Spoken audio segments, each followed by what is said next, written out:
Hey witches, how you doing today? It's Taya and Luna back with another video. We are working on the 77 witchy questions tag, and we are doing questions 21 through 40 today, and I'm doing this all sort of as a part of a get to know me November. So we're gonna answer these 77 questions, 20 of them today, and I don't know, let's get started. So, question number 21. Do you have any witches in your family? No, not that I'm aware of. My daughter is very, very witchy, but doesn't want to pursue it. So no, I don't really have any witches that I know of in my family. Number 22. What item can you not witch without?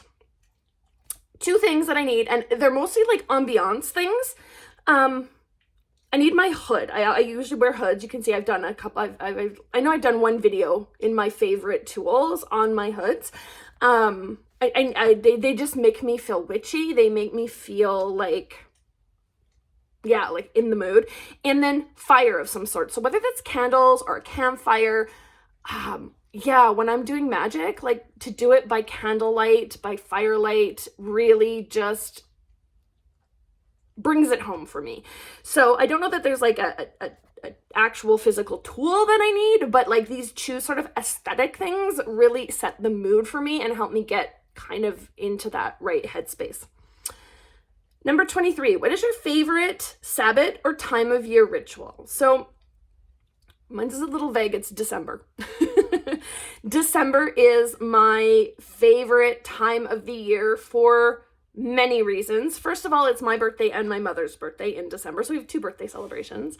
December is the solstice, the longest night celebration. It's also Yule, which some people do on solstice, some people do another time, but we have our Yule celebration. I celebrate Christmas. I love Christmas. It's very traditional in my family, so celebrating Christmas. Then we all have like a week off, right? My husband's off work, my kids are off school, and everybody's just hanging out at home together, and I absolutely love that vibe. And then it kind of all ends off with New Year, right? A whole new year, and we have a little family celebration, stay up watching movies and do all that, and then it's like the beginning of a brand new year. So December is my favorite time of year because of all of the ritual that sort of goes into it. Number 24, have you ever had a YouTube burnout? No, I don't think I have. I've been doing this just over 2 years and I've never had a burnout, but I know there have definitely been times where I've taken time off, where I've taken a week, I think a week and a half. I think the most I've missed is 3 videos in a row because I've said, like, I don't want to burn out and be unable to do this. I enjoy YouTubing. I really enjoy doing this. So when I've needed to, I have taken breaks to avoid exactly that. Number 25, what is your favorite witchy shop and do they have an online store? I don't think they have an online store because my favorite witchy shop are thrift stores. You can find the coolest stuff and unlike things you're going to find anywhere else, right? Like one man's garbage donation is another witch's ultimate find. And it's, you get a good deal and you name it. So thrifting is by and far my favorite witchy way to shop. I don't know that I have any one particular witchy shop, pagan shop that I could recommend. There's lots I could recommend, but I think I would definitely just go with thrifting. Number 26, when buying witchy items, do they choose you or do you choose them? I'm not sure. There is definitely like if I see something, sometimes I'll see something and be like, oh, that's cool. And other times I see something and I go, oh, that is for me. And I have this real sense of like a destiny. If it's meant to be, it's meant to be. So like if I see something, oftentimes what I'll do is I don't buy it right away. Unless I absolutely am like, that is for me. But if I see something and I'm like, oh, that's really cool, I'll wait. And then the next time I come back to that shop or that space or whatever, if it's still there, it was meant to be for me. Like when I was searching for an athame and I found one and I was like, oh my God, that's so cool. Like my shortened sword one. And I was like, that's so cool. I have to have that. But I was like, I haven't really explored all the options. So I spent the better part of 5 days, you know, searching online, looking for stuff. And then, sure enough, I came back to it 4 or 5 days later and it was still there. And so I was like, it's meant to be mine. Number 27, how do you organize your herbs and ingredients? Actually, I organize them in old jars. I have all of these old, like, antique vintage jars, and all of those jars were gotten for me from my grandparents. My grandparents saved a lot of stuff, like things that had value, and, you know, like old mason jars and stuff, like with like the metal, like the little metal screw top canning lids and stuff, but like the vintage ones with the blue glass, and they had like the glasses like embossed with the name of the company and stuff. So that's what I use. And then I used up all mine, and then I got all my mom's and my sisters because they had a bunch from them, and I'm almost done using up those. And after that, I'm not sure what I'm gonna go to, or maybe I won't have too much more to store. I don't know. But yeah, I use like old antique vintage jars, which is really fun. Number 28, do you have interest in other deities that you don't work with? If so, which ones? So I don't know if this was a question from before. Basically, I work with Gaia and Cernunnos as the witch mother and the witch father. And I also work and have relationship with the Kaliak and the devil. I think a couple of entities that I would be interested in working with, in getting to know, would be Nickneven, who is Scottish. She's sort of the queen of the witches. There's very little literature out there on her. If you have like an information source on Nickneven, let me know. Leave it in the comments. And Ceridwen. Ceridwen is kind of a newer one that's popped up for me, but again, very, she's Welsh, and she was sort of also considered the queen of witches, if you will. So both of those two are something I'm interested in looking into further. Number 29, do you have a favorite time of day to do spell work? And if so, why? So for me, I'd say the night, mostly because at night it's you have the darkness, you have that veil of darkness, which lends an air of mystery. Again, for me, spell work and ritual is very much about atmosphere. And then because it's dark, I can, you know, work by candlelight, work by the fire, that kind of stuff. So I definitely, I think I prefer night. That being said, I'm usually pretty tired at night, so a lot of my spell work does happen during the day, and I don't think it's any less potent, but I think if I had a choice, I would love to do everything kind of in the dark of night. 30, are you solitary or do you work with a coven? I'm going to say both. In my personal practice, I'm very solitary. I have a very, you know, unique, personalized practice, but I do work not with a coven, but I do work with a study group, and we all study the same tradition, and we work sabbats together. So we do have like that sort of coven community feel, but we're not actually a coven. We don't work magic together. We all have solitary practices. Number 31, if you could pick a certain witchcraft tradition that fits your practice most, what would it be? And then it says Druid, Celtic, Wicca, etc. So I do have a tradition. I am a traditional witch. I am a folkloric witch, and my ancestry, the folklore with which I work, is Scottish, and in general Celtic. The line that I study, the tradition that I study, is also very Celtic influenced. Very Druid influenced, actually. So they fit together very, very well. Number 32, what was the most creative spell you have ever done, and what did you use? I think it creative and crafty, the biggest spell I did was probably I did a community drawing spell to draw witchy friends and community to me, and I used willow branches and I twisted them into like a circle, and then I did very similar to, like, you know, when you see the dream catchers, that kind of, I don't want to say it's not a stitch, but the way they wrap the cord, I used like a buttery yellow yarn.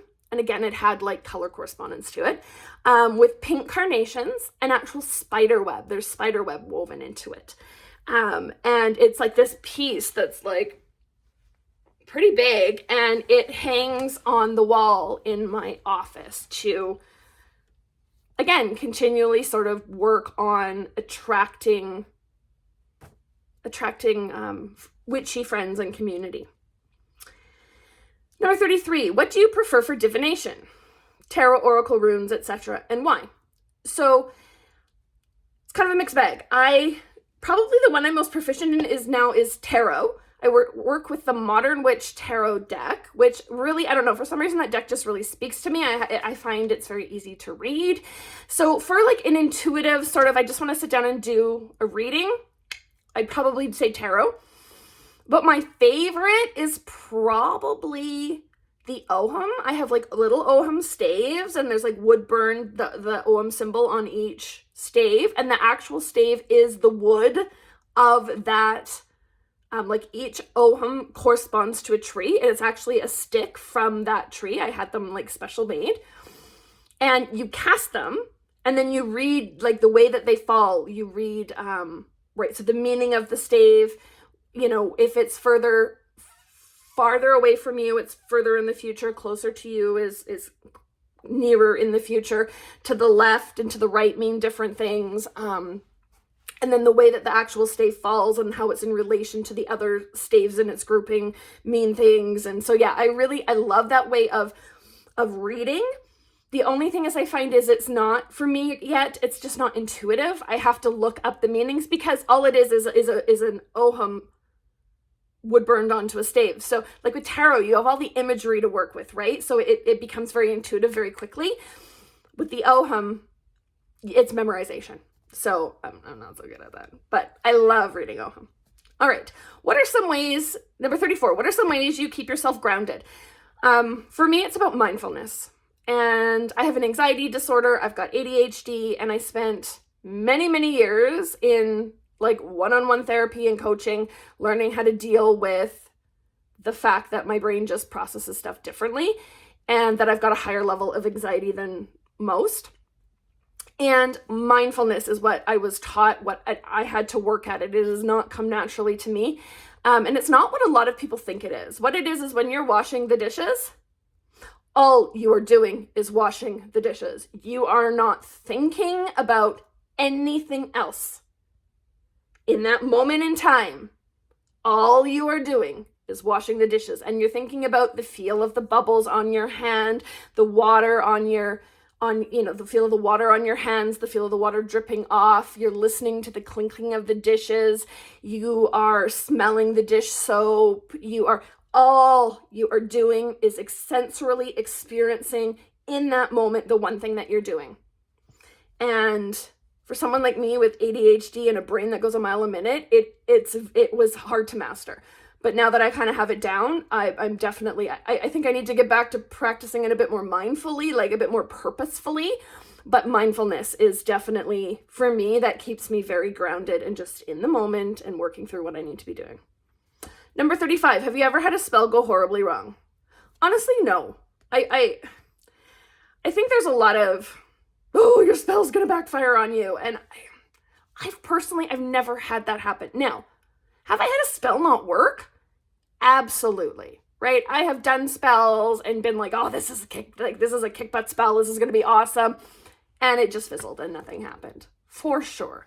But I've never had one like go horribly wrong. I don't know. And honestly, the witches that I've talked to, yeah, I've had people have unintended results, but I've never had people who are like, oh my God, like this horrible, terrible thing went. Like, no, it mostly just doesn't work, or you end up with some stupid consequence that wasn't what you meant, right? Like I was reading on like Reddit the other day, and this girl did a love spell, and the only link she gave was the name of the boyfriend. Turns out she works with a dude who has the same name, who then totally started like obsessively stalking her. Did it go horribly wrong? To me, she just kind of wasn't specific enough. She got the results that she asked for. Just they weren't the results that she intended, right? So I don't know that I would say that went horribly wrong. She just learned a lesson that you definitely need to be a little bit more specific. Anyways, 36. What are your opinions on initiation rituals? I actually did a video a little while ago about initiation. If I could go back and redo it, I'd probably split up dedication versus initiation. So initiation into like a tradition, I think that's important. I think that is a very important like threshold crossing step from I am I'm dedicated to learning this tradition to versus I am now a part of this tradition. I have proved myself. I have gone through this initiation. I think that's very important. And I mean, in a certain sense, yes, I think you can self-initiate yourself like into a tradition. By the book, no, you are initiated by other people, but I think you can be initiated by the gods. And I think that it's important. I do. I think that is, it's important to mark what we have accomplished and to mark our entry into the mysteries, if you will. Number 37, have you ever had full contact with your deity? And if so, what happened? All right. I don't really understand this question. Have you ever had full contact with your deity? Like, what does that mean, full contact? Like, have they manifested bodily in front of me and we've like sat and played video games together? Or like, what does that mean, full contact? I've had contact with the deities, I think of them more as spirits with which I work. In like, I have had a dream in which I encountered the devil himself, and it was pretty powerful. I have done meditations where I have met Gaia and Cernunnos. Gaia was not at all what I was expecting, which is why I know it was really her. She wasn't this young, pregnant, beautiful, curly-haired goddess of the world. It wasn't like that at all. I don't want to get into too many specifics, but like, you kind of have this expectation of what they're going to look like or what they're going to be like, right? Especially big known deities like Gaia or Cernunnos, and she was very different than what I had expected. Cernunnos was a little bit more on brand, if you will, but even still, he was much smaller than I thought he would be. Anyways, 38. What about you is unwitchy? The most unwitchy part about me is I'm a soccer mom who lives in the suburbs. I'm a white middle-class woman. Like, there ain't nothing witchy about that. I don't dress particularly witchy. I don't walk around in like gothic clothes. The witchiest I get is maybe a black leather jacket. I'm just not. I don't think I'm what you typically look at and think, oh, she's totally a witch, right? Like, I don't have that aesthetic about me. But I mean, I think most witches don't actually look like what we aesthetically think of when we think witches. Number 39, for the dating witch, how do you tell a new love interest that you are a witch? Been there. No big announcements, right? It's not like you have to sit somebody down and be like, I need to let you know. You just work it into conversation and don't hide it, right? Like if you wear witchy jewelry, wear your witchy jewelry. It gives them an opportunity to say that's an interesting ring. And you go, oh yeah, let me tell you about it. Or if you've got an altar in your home, don't freaking hide it when they're coming over. Have it out so that they get a chance to say, oh, that's kind of interesting. What's that about? And again, you now have their permission to talk to them about it. And just work it into conversation, right? What are you doing this weekend? Oh, I'm, meeting up with my witchy girlfriend. We're going for coffee. Oh, you're a witchy girlfriend. What's that? Oh, well, we're witches and we like to go and talk about it, right? And then they go, what? And you're like, oh, well, let me explain it to you, right? Like, you just work it into conversation. There's no big announcements.